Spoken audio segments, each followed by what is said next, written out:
government knows that the Belizean people and economy are susceptible to weather-related hazards.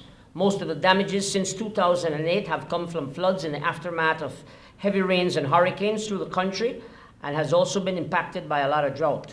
We need to initiate actions on the ground to build our capacity, to build our ability to be resilient, to build our capacity to adapt and mitigate some of the impacts on the ground. The goal is for the country to become climate resilient in terms of its infrastructure, its public buildings, its systems generally.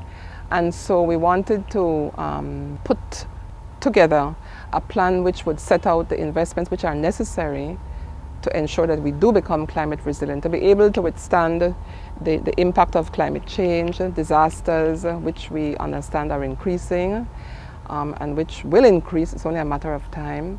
In Belize, we are prone to flooding, and we are prone to tropical cyclones, and all these factors or hazards affect the economy in Belize and also the livelihoods of people.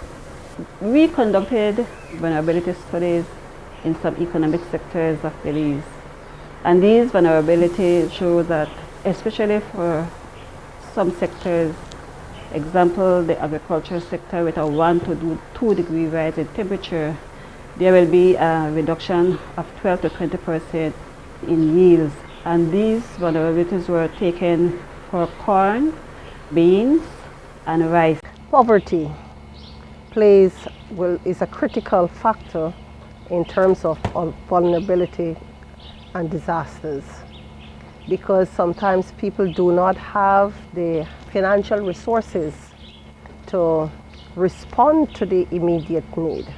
Climate change is here. So whenever we plan and think, wherever we are, climate change must be part of those planning and those thinking. You can't tell a policymaker, look man, you need to do this for 2030. They will say, are you crazy? My election is only 2 years from now.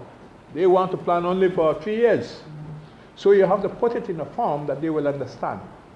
Investment plan is very important, especially community like Hamburger Key, since we are on that hurricane belt. And Hamburger Key depends on tourism. So climate change will have a big impact on the tourism. We look at Belize City as being a very critical and strategic point for climate resiliency for the country as a whole. And the reason for that is that Belize City is really the hub of our transportation throughout the country, but also into the country. When you fly into Belize, you fly into Ladyville, which is particularly, we consider it as Belize City already. And so what happens is that that area that is Belize City and the greater Belize City area is very vulnerable. Belize City is within 2 rivers, and if we don't plan well, if we don't do the correct strategies, then we will have severe problems. We will be cut off from our airports, we will be cut off from our cruise ports, from our commercial ports. And so it is absolutely critical that, first of all, we look at Belize City as being an important and very vulnerable area for the country. I think that the climate resilience really needs to go to the base, to the educating the populace. And my vision would be for good transportation system, good infrastructure, proper education, maybe even a paradigm shift within our leadership into thinking of climate change as more of something that is serious instead of a backbench, a problem that maybe we'll get to it eventually. I applaud the government for taking this very important step, because we need to put in place a national policy and strategy, an action plan to deal with the realities of climate change. We all know that climate change is not something that is out there. It's not something for the first world countries or countries in Asia or Europe or whatever.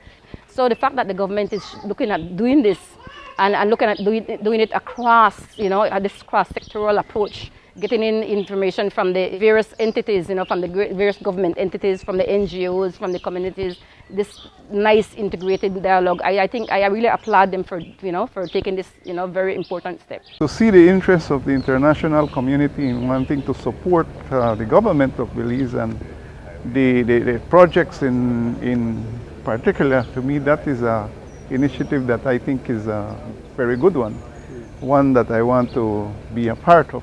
Some of the exciting things that I saw, the opportunities that we have was an opportunity to meet with like-minded organizations, with government departments, representatives, to see exactly where we are in terms of climate resilience, to see the gaps that we have, to prepare ourselves for funding. That's when you realize that there are certain things missing, that we don't have a policy, we don't have a plan, we don't have a strategy. So you have to certainly start to plan strategically, get direction, prioritize, and then get into the funding phase. I really enjoyed the approach that they took. Is a cross-sectoral approach, so we have our counterparts from all the sectors almost. And so what it does, it allows the heads to come together and to try to formulate a way forward. It is not just a tourism thing, it's not just an agriculture thing, it's not just a health thing, not just a engineering thing. In fact, it is a cross-section of all those sectors, and really this methodology that we have been using so far I think has been very effective.